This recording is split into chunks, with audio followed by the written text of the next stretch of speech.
Olá pessoal, vamos começar mais uma aulinha de física, né, ainda dentro da parte de ondulatória, né, as nossas aulas eletivas do CAUNI, né, então hoje a gente vai dar sequência em ondas estacionárias. A gente na semana passada falou sobre ondas estacionárias numa corda, né, ou seja, unidimensional, e agora vamos falar de uma maneira mais geral, bidimensional, tá, que é quando você tem, por exemplo, uma fonte de som, uma fonte sonora, ou na superfície da água, produzindo ondas de um lado e que vai interferir com ondas que vêm de outra fonte, tá? E aí, em alguns pontos, a crista de uma dessas ondas vai encontrar com a crista da outra. Então, crista com crista forma o que a gente chama de ventre, né? Desde que essa interferência seja máxima, né? Se esse ponto de interferência for a crista mesmo, o ponto da crista, com o ponto da crista certinho, você vai ter interferência máxima, a gente vai chamar disso de ventre. Então, vai ter um ponto ou uma linha ventral, linha nodal, como a gente discutiu em sala de aula, tá certo? Então, vamos lá, vamos ver como é que seria o nosso exercício aqui, sem mais delongas. Olha só, vamos começar ondas estacionárias bidimensionais, né? E ele é um exercício da UNB, tá? Bem interessante, que fala o seguinte, ó. Duas fontes coerentes. O que são coerentes, né, gente? São fontes que produzem as ondas ao mesmo tempo, tá? S1 e S2 em fase, ou seja, na hora que... Vamos pensar, você está numa bacia de água, tá? Na sua frente tem uma bacia com água e você vai bater suas mãos ali. Você pode ser coerente, ou seja, coerente você ter a mesma frequência, tá? Mas eu posso ser coerente assim, bater uma, levanta a mão, tá? Aqui, ó, minha mão direita tem a mesma frequência da mão esquerda. Elas são coerentes, tá? Em fase seria o seguinte, as duas tocarem a água ao mesmo tempo. Então, na mesma hora que eu crio uma crista, estou criando a crista do outro lado, tá? Isso é coerente e em fase. Assim, é coerente, porque tem a mesma frequência, porém fora de fase. Na hora que uma está batendo na água, a outra está levantando. Então, uma produz um vale, a outra produz uma crista aqui embaixo. E aí vai, tudo bem? Então, esses termos são importantes a gente decorar. Então, são duas fontes coerentes, S1 e S2, em fase. Emitem sinais que são detectados no ponto P da figura. Aqui, ó. Ache o maior valor de comprimento de onda das fontes para que o ponto P seja um ponto de máximo. Como assim, né, gente? A ideia é que esse S1, por exemplo, fosse uma caixa de som. Então, ela vai jogar ondas aqui, ó. As ondinhas de S1 vão andando e vão preenchendo espaço até chegar no ponto P. As de S2 também vão fazendo isso aqui, né?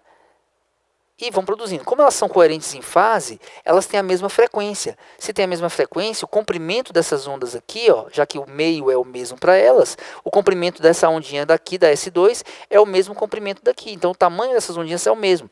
E aí, lá no ponto P, pode acontecer o seguinte, bem no ponto P, pode chegar a crista que veio do S1, junto ao mesmo tempo da crista que veio do S2.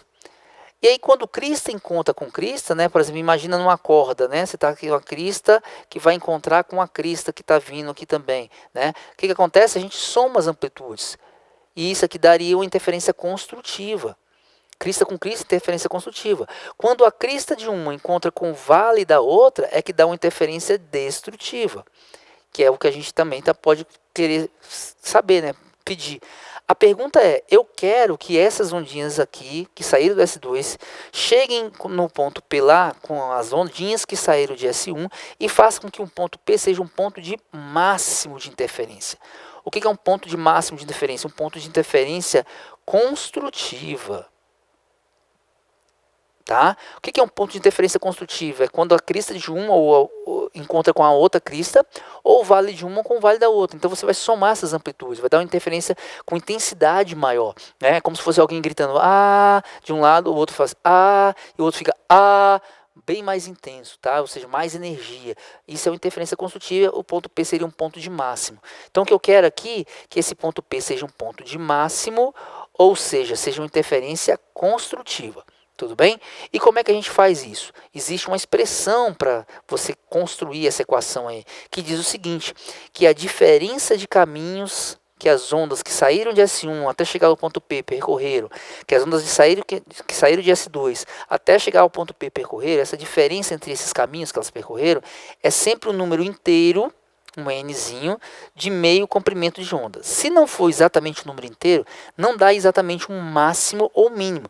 Pode dar uma interferência construtiva ou destrutiva, mas não é o máximo. Ele quer que seja o máximo. Então tem que ser exatamente o número inteiro aqui, tá? Esse n tem que ser um número inteiro. 1, 2, 3, 4 e aí vai. Tá bom? Como elas estão em fase, o que a gente já viu na teoria? Quando as ondas estão em fase, tá? O n par representa um ponto de máximo. E os n's ímpares são os pontos de mínimo. Tá? Então você vai ter vários pontos de máximo e vários pontos de mínimo ali dentro. Tá bom? Agora, se o n for par, esse ponto que você está estudando seria um ponto de máximo e de mínimo. Então, você quer um ponto de máximo, então teria que ser um n par. Então, o que a gente vai fazer aqui? Ó? Qual é a diferença de caminhos das ondas? Né? Então, por exemplo, para o S2 chegar até o P, ele andou 8 metros. Para o S1 chegar até o P, ele vai andar uma distância D1 aqui. Quanto que vale o D1? Ele não deu, ó. Botou 8 aqui, 6 aqui, mas não deu D1. Mas a gente pode fazer um triângulo pitagórico, né? Se aqui é 6, aqui é 8, aqui é 10 metros. Como é que eu faço? Por Pitágoras, né? X ao quadrado é 6 ao quadrado mais 8 ao quadrado. Você vai ver que esse D1 vai ser 10. Então, a diferença de caminhos é que a fonte 1 andou 10 metros, menos o da fonte 2 andou somente 8 metros para chegar lá. Então, 10 menos 8. Esse é o delta. Isso é a diferença de caminhos, tudo bem? Vamos lá. N é o número, tá, inteiro que você vai usar. Então, pode ser 1, 2, 3, 4. Então, você tem que lembrar o seguinte. É par ou ímpar? E qual deles que eu uso? Então, eu vou deixar aqui, por enquanto, N. Tá? E o lambda é o comprimento dessas ondas aí. Tá certo? E é exatamente o que ele quer. Acha o maior valor desse comprimento aí, é o maior lambda possível. Qual vai ser o lambda máximo que você quer? Dividido por 2, que é da fórmula. Tudo bem? Então, vai ficar assim, ó, 10 menos 8, 2, é igual a n lambda sobre 2. Passa o 2 para lá. Então, vai ficar 4 é igual a n lambda. Ou seja, o lambda, que é o que você quer, é 4 dividido por n. Repare, essa é a resposta do comprimento das ondas que vão fazer com que esse ponto P aqui seja um ponto de máximo. Repara, não é só um, você tem infinitas respostas, tá? Ou seja, os infinitos comprimentos de onda fazem com que chegue crista com crista ali dentro. Agora, você quer que seja um ponto de máximo, tá? Ache o maior valor do comprimento de onda. Qual deve ser o maior lambda aqui que você consegue fazer com que isso seja um ponto de máximo? O maior lambda, para esse aqui ser o maior de todos, o n tem que ser o menor de todos. E qual é o menor n que eu poderia colocar aqui, já que é um número inteiro? O menor n seria o zero, né? O zero também é um número inteiro. Mas eu não posso ter número dividido por zero aqui. Então, eu vou pegar o primeiro n, tá? Que cabe aqui na fórmula para fazer que isso aqui seja o meu maior máximo possível. Né? E aí que vamos começar agora a brincadeira. Ele queria o ponto de máximo. Se ele quer um ponto de máximo, o n que eu vou pegar é par. Então, nossos n's tem que ser um número par. 0, 2, 4, 6, 8, e aí vai. Qual desses eu escolho para a minha resposta? Aquele que faz com que o nosso lambda seja o maior de todos. Para ser o maior de todos, o n tem que ser o menor de todos. Qual o menor n? Ah, o 0. Mas o 0 não pode porque está no denominador. Então, eu vou pegar o primeiro que pode. O primeiro que pode é o 2. Então, eu vou colocar aqui, ó, no lugar do n, eu ponho um n igual a 2. E aí, eu vou ter a resposta do meu exercício. O maior comprimento de onda, tá? O maior comprimento de onda, nosso comprimento maior de todos, que cabe aqui, fazendo com que aqui seja um ponto de máximo, seria 4 dividido por 2 aqui, daria 2 metros, se as ondinhas tivessem 2 metros. Todos os outros são menores do que 2 metros. Mais que 2 metros não dá para fazer isso aqui ser um ponto de máximo. Tá? O maior deles seria 2 metros. Olha só, o que aconteceria aqui, ó, se aqui fosse exatamente 2 metros. Né? Então, vou apagar aqui, ó, só para mostrar isso aqui para vocês. Ó. Quando o comprimento da onda é exatamente 2 metros, do S2 até o P são 8 metros. Então, cabe 4 certinho. Ó. Então, vai vir aqui, ó, uma ondinha, 2 ondinhas, 3 ondinhas, 4 ondinhas. Todos os espaços aqui sendo exatamente iguais. Então, nosso lambda aqui, 2 metros. E aí vai chegar a crista da onda lá, ó, no ponto P. Se ao mesmo tempo sair daqui ondinhas de 2 metros em direção a lá, 1, 2, 3, 4... chega certinho, cabe 5 ondas certinhas aqui para fazer chegar crista com crista, tá vendo? E aí, com 2 metros, você consegue, no mesmo tempo, fazer com que chegue crista com crista aqui em cima. Mais que 2 metros, você não tem mais nenhum número que você consiga fazer bater aqui certinho. Ah, vamos supor se fosse 4. Ah, 4 metros, a primeira vai estar aqui, bate aqui, chegou a crista, beleza.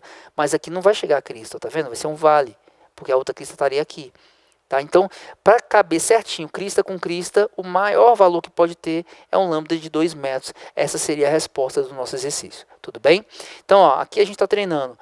Lembrar da expressãozinha que você calcula, né, se é máximo e mínimo a partir dessa equaçãozinha, onde a diferença de caminhos é o número inteiro, tá, de meio comprimento de ondas. Ah, eu queria o de mínimo. Beleza, o n que eu usaria aqui não seria o 0, 2, 4, seria os números ímpares. Tudo bem? Com isso a gente acaba a nossa aulinha aqui, tá? Então a ideia é refazer o exercício, refaça o exercício, tá? Veja exatamente como é que foi feita a lógica para a gente construir a nossa funçãozinha, para que nos exercícios que a gente tem lá no nosso livro você consiga resolver também, tá bom? Esses aqui são um pouquinho mais difíceis mesmo, principalmente se começarem a complicar um pouquinho mais, botar as fontes para andar e tudo mais, tá? Então a ideia é refaça esse, parta para os exercícios que a gente está fazendo lá no nosso livro, tudo bem? Até a próxima aula então, tchau, tchau.